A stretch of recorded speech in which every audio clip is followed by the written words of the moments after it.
Alright, I got my mic turned sideways, so hopefully you guys can hear me this whole video, not like yesterday. We talked about the van for a few minutes. I'm at the shop this morning. I'm going to set this up. I'm going to do some milling this morning and, some glue ups, things like that. I'm doing the radio show again this afternoon. Outlaw Radio, Magic Matt Allen. You can find it on YouTube, live streaming, 3 p.m. Pacific time. So the thing with the van, with these Astro vans, is you'll notice on most of them that you'll get a lean on the driver's side. So the way that I dealt with that when I did the lift is, you should see here, the leaf spring back here is in the bottom hole on these extended brackets here. Every hole's about an inch. So same thing here, it's on the bottom hole. So what that means is on this side compared to the other side, right, there you go, we're up a hole here. Okay, so what that's doing is that's lifting the other side 1 inch. And that usually is pretty effective. I try to even the load out in the back. But I noticed this side was a little bit lower, and I don't have my big tool bag in here, although I do have my mechanics tools on this side in here. But I just checked my air pressure, and I'm always noticing those little bubbles in the tires, and it did look to me like this tire, gee whiz. It's funny with the camera, I talk about it from time to time, but I don't know if I can really demonstrate it on film. The lens of the camera doesn't pick things up the way your eye sees it. It's always a problem when you're out four-wheeling and you post videos and people go, that just looks like a dirt road. They can't really see it on screen. But basically, there's more of a bubble on that one tire. So I checked the tire pressure, and yeah, that tire's low. It's like 37 pounds, something like that. Now, these are light-duty truck tires, okay? So the recommended tire pressure on these things, on the door of your vehicle, it doesn't matter because these are not the tires that came on the vehicle, all right? Plus, it's not what it was. Now, you'll see here, max pressure is 80 psi cold, all right? That's the max you should put in it. Now, you shouldn't go running your tires at 80 psi. I mean, unless you got some super crazy heavy load, and even then, you shouldn't keep it like that. On these tires, I play with tire pressure to see what the ride feels like, because there's this interesting combination. And if you go off-road, if you're doing any, four-wheeling, you understand that I'm thinking of something else while I'm talking to you, because I talk with my hands, so I know that the camera gets jumpy sometimes. I'm gesturing with my hands. I apologize. Greek guy. It's in there. You just can't get rid of that. I'm right-handed, so I should probably hold you with my left hand. Anyhow, as I was saying, when you go off-road, you lower your tire pressure accordingly, depending on the terrain you're driving on. Why do you do that? Well, you do it for a couple of reasons. One is it's going to give you more traction, and secondly, it helps protect. It gives you more longevity. I don't know how to say it, but it helps your suspension. If you're running a higher tire pressure, if you're running street tire pressure and you go off-road, all those bumps and everything you're taking, it's all your suspension. It's just beating the hell out of your suspension. So by lowering your tire pressure, the tire helps with suspension on top of the suspension. You understand? You heard? Makes sense to you? When you're on the road, you want to find this happy medium, because as your tires are turning on the highway, they get hotter, they expand. So your tire pressure is actually changing while you're on the road driving. It's going to be different than what it is when it sits overnight and the next morning you check your tire pressure after they cool down. You can't check your tire pressure while you're driving, though. Although modern cars might be able to do that. I don't know. I don't have one. So I play with this, and I've driven this thing with as much as 50 pounds per tire, and I could feel that was hard, a little bit harsh on the suspension. So I'm about to put air in the tires, and I think I'm going to play with it today, and I think I'm going to put like 43 to 45 in the front, and I think I'm going to put like 47 to around there in the rear, because I do have weight back there, and I think that sounds about right. The point of this is I haven't checked this tire pressure in quite some time. And it's normal to lose a little tire pressure over time. It's a normal thing. So check your tire pressure regularly. Now, another thing. Stickers on the car. Talk about this really fast. The widget. So with this thing here, hey, like the bird poop. That's custom bird poop. I had these printed just to make it look dirty so nobody wants to break into this thing. So yeah, so some stickers are better than others, right? This was some goofy sticker somebody sent me. It was something about, I think, Sasquatch wanting to butt rape you or something. So look at that though. So from time to time you have to come in here and remove your old stickers. Now this van came with this dark tint on the windows.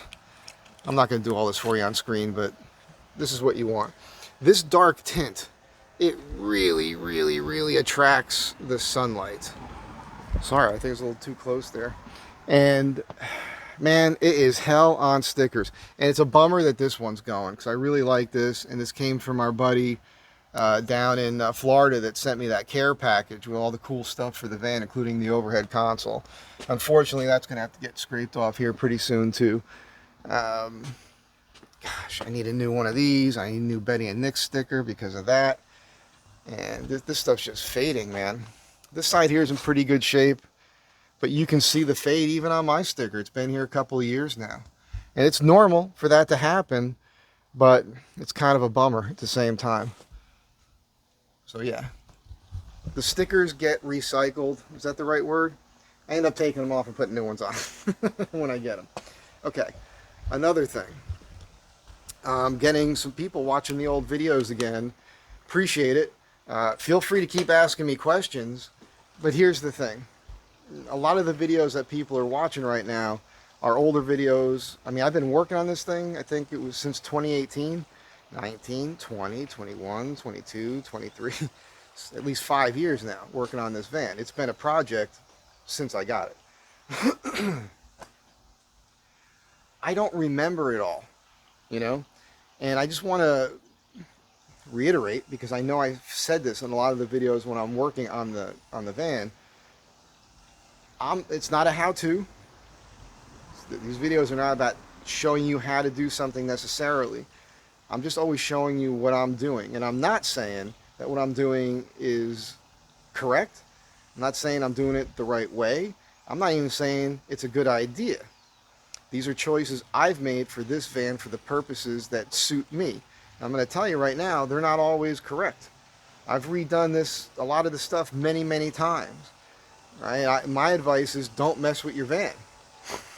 Don't do what I'm doing, man. You can do it. You can see I'm doing it. You can see that it works, but you can also see that if you actually go wheeling in it, you're going to be replacing parts.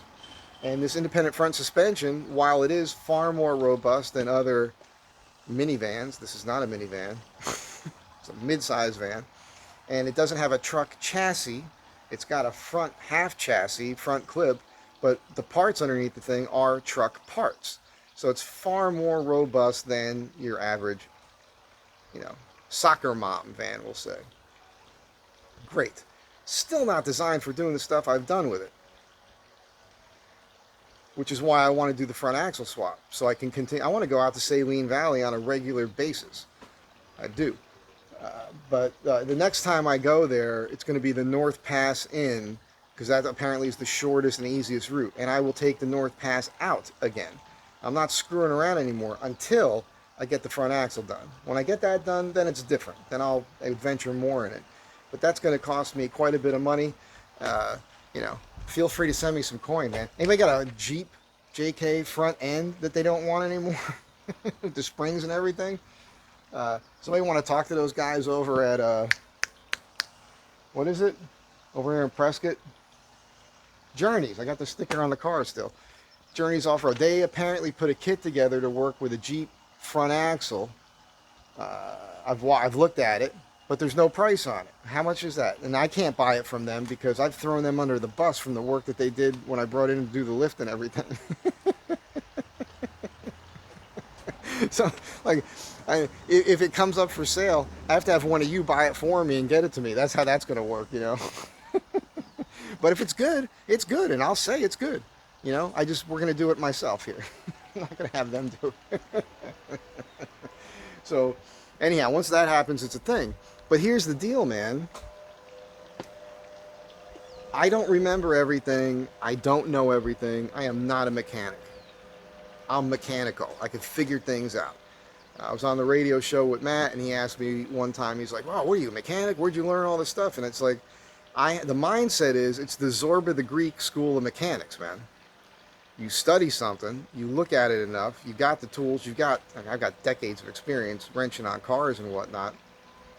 You figure it out, man. Your brain figures out how to do it, and your brain tells your hands what to do, and you do it. None of this stuff is brain surgery, right? None of it. So most of you watching me right now can do the stuff. You just have to focus. You have to focus. You have to figure it out and do it correct. There's a thing that happens with mechanics. I don't mean mechanics the people. I mean mechanics the art of being mechanical. You have to learn the touch, right? When I was a kid, I had this 71 Dodge Dart Swinger, V8 318. It's my first car. We didn't have a lot of money. I was living alone at 14. I came home one day. I'd see my dad on most weekends when I was like in 10th grade and a junior. By the time I was a senior, I didn't see him too much. Not because he didn't love me. He was too busy. He was on the road working. So I came home from school junior. I was 16 years old. 71 Dodge Dart Swinger sitting there. 1978 Honda 750K with a Windjammer fairing and a stereo in it. Like, what the hell's that all about? I thought he had buddies at the house. And I go in there, I go, what's that? He goes, oh, those are for you. How'd you work that out? I had a good night with poker. He won that stuff playing poker the night before. Poker's a thing. Matt plays poker, the radio show guys. They asked me to sit in, and I won't do it because I don't like gambling. But the truth is, I've been playing poker since I could sit at the table. I mean, single digits. My dad would let me sit in and play his hand. Now, that doesn't make me a good poker player. It's playing poker something you've got to do, you know. I'm pretty good at most things I try, not to be braggadocious. I'm not that guy either. But I don't like doing it because I work hard for my money, and I don't like gambling. I gamble enough with my life, my lifestyle, the way I live. I'm shocked I'm even still alive right now. But the point is, not a big gambler.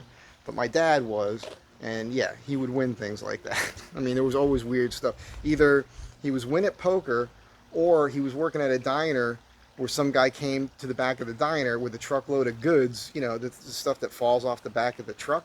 So we constantly had cool stuff, even before my parents got divorced. You know, you'd come home and there'd be like new bicycles or something, you know, pretty regular. I've mentioned this before in old videos. That's the art of the unexpected gift at the unexpected time. That's always the best thing to do with people because it's fun. It makes them realize you're thinking of them. And because people count on the holidays and birthdays and things like that. So out of the blue, it's kind of cool. Anyhow, back to what I really wanted to talk about. The questions I'm getting. I'm apprehensive about making it seem like I'm telling you to do this or that. And a lot of the times I'm getting specific questions about the parts. But my retort oftentimes is that you probably don't have the same setup that I have, and so I can't recommend it. Also, I don't know what your skill level is, and what seems easy to me may not be easy to you. And even things like this rear suspension with what I'm doing, I've got the S10 springs on it, I got the extended shackles on it from the Journeys lift kit, and I've got these coilovers, and the coilovers are there really to help me with sway on the highway at speed. I don't know if I did that right. If you're, let's say you're oversprung, you can actually do damage to the subframe. I guess what is this, like a unibody back there? So I could be wrecking this thing. I don't know. I could totally, the things I've been doing to some people would be more like I'm wrecking this thing.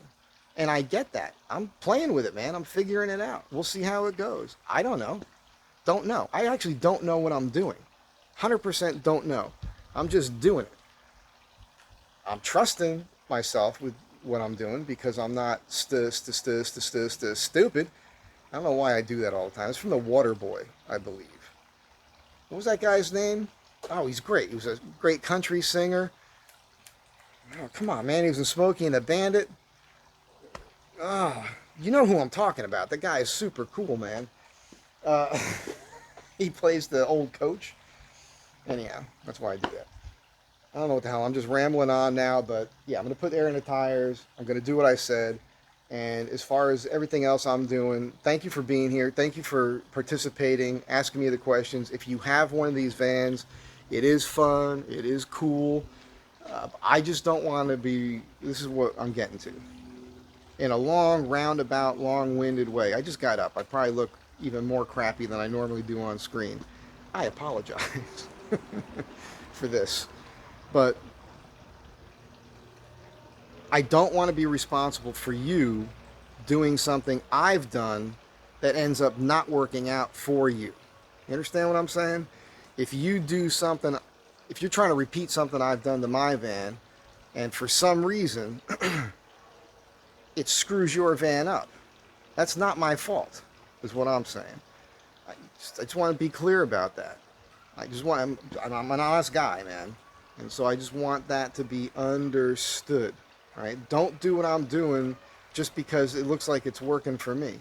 I mean, I've replaced these idler arms 3 or 4 times. I've replaced my CV axles. I don't even know how many times now. I got 2 sets of them back there that I took out, and older ones than that. So I've probably replaced these 4 or 5 times now, right?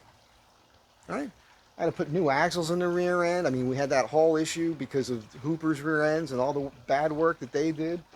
And, I mean, things just wear out, man. So that's the other thing. I think some people are thinking they can do this and then that's it. Now, look, I do think, well, I'm never going to end this video. I do think that what I've done is fine, way more robust than you need for doing fire roads. If you're doing dirt roads and you're going through normal trails, especially more like East Coast stuff, going through some mud, beach sand, the snow, stuff like that, absolutely fine. But out here, where you're going to maybe go miles where it's, you don't even know if it is a road, like you're on a road. I mean, it's not a road. It's a dirt trail, whatever. And all of a sudden you find yourself, and you're going over these boulders, like these rocks the size of a bowling ball, softball size, the bowling ball size, and slightly larger. And that's all it is for a couple miles. Just so you know, if you do that in this thing, even if it's set up like this one is, you are going to be replacing stuff. I am telling you right now, that's how it's going to go. So that's on me. I'm doing things and taking this places I should not be doing it. So, you know, I'm just hedging everything here. If you're going to do this, just understand what the parameters are. All right? This is not a bulletproof vehicle. So that's just, oh, and by the way, my boy Phil texted me yesterday. He built a badass Astro van. It's a beautiful color. He's a painter. He did the front axle swap. I think it's a 98. I think that's what it's a Gen 2. It's beautiful. He did the inside. This guy doesn't screw around when he does work on a vehicle. He's the guy that sent me the rear bumper and everything. So he's going to be on New Jersey Outdoor Adventures. That's what Patrick did a video on me a couple years ago. That's Patrick's logo there. You can find him on YouTube. And Phil says he's going to put the Astro van up for sale because he is now looking for a Toyota Chinook. He wants to make that a 4x4, and that's going to be his new project. That's what this guy does. He gets into projects, builds them super well, throws a crap ton of money at it, gets it right, and then moves on to another project. And he oftentimes sells these. So his van's going to be up for sale. I might have pictures in the phone. They're not going to be great, but I'll try to remember to tag them on the back of this video. Because he might be asking as much as 50 grand for it. And a lot of people right now are going, 50 grand? 50 grand for an Astro van? Yeah, but this thing, it's like a new vehicle. The body's perfect, the paint is perfect, everything underneath it is brand new. It's got the straight front axle swap. I mean, if you want a 4x4, heavy duty 4x4 Astro van, why would you want one? The size, the platform. You could still park it in any parking space. His is up on 35s. He's got the bumpers. I mean, it's a nice truck. So I'm just throwing that into this video here for Phil. And if I'm jumping the gun on that, Phil, and you decide not to sell it, I'm sorry. I won't include your phone number. So anyhow, that's it. All right, do what you want, but don't do it because you see me doing it necessarily. I want you to understand that not everything I've done has been perfect. I've had to redo a lot of the stuff I've done. You've seen the journey with it. Just what I went through with the engine mounts. And I do recommend you stick with the rubber on that. Too much vibration with the polyurethane. But these are, and I do know things about it. But, oh, by the way, one last thing here. I hope. What is going on with the time on this? Yeah, we're at 21 minutes. Am I boring you? Am I boring you yet? I've been wanting to stick with the stock stereo because it fits in the dash and it looks good. A Tato, I think it is. There's a head unit that I can make fit. I'm going to have to trim it right, but I can do that. I think I'm going with that. I am. I just ordered it. It's on Amazon right now. It's like 180 bucks shipped. And I got some new speakers for the front doors, and I'm going to just go with this because it'll interface with my phone so I can do hands-free talking when I'm driving. The navigation's on there. It comes with a backup camera I can put on.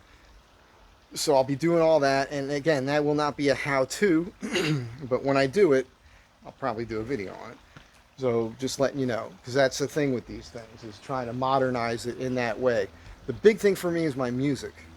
And this does have an auxiliary input from the front, so I can plug my iPod into it. It also takes a USB or a little memory card from the front. So I'll figure all that out, but I just want it to be easier and cleaner with listening to my music when I'm going. And maybe I'll get some of these apps like Pandora or something. It's just that I like my music. I've got over 7,000 songs on my own iPod from my own personal music collection that I uploaded, every single one of them. So I got like all of Elvis, man.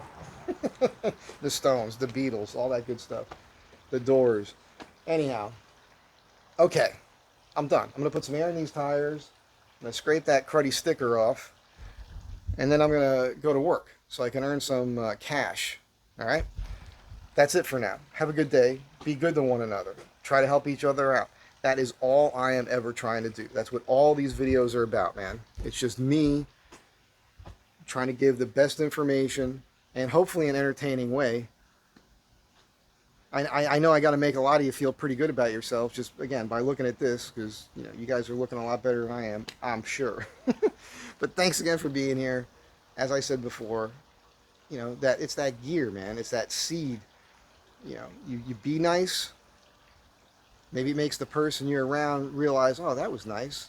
And then now they be nice. And before you know it, we're all being nice. But always remember, never be a sucker. I'll catch you guys in the next one.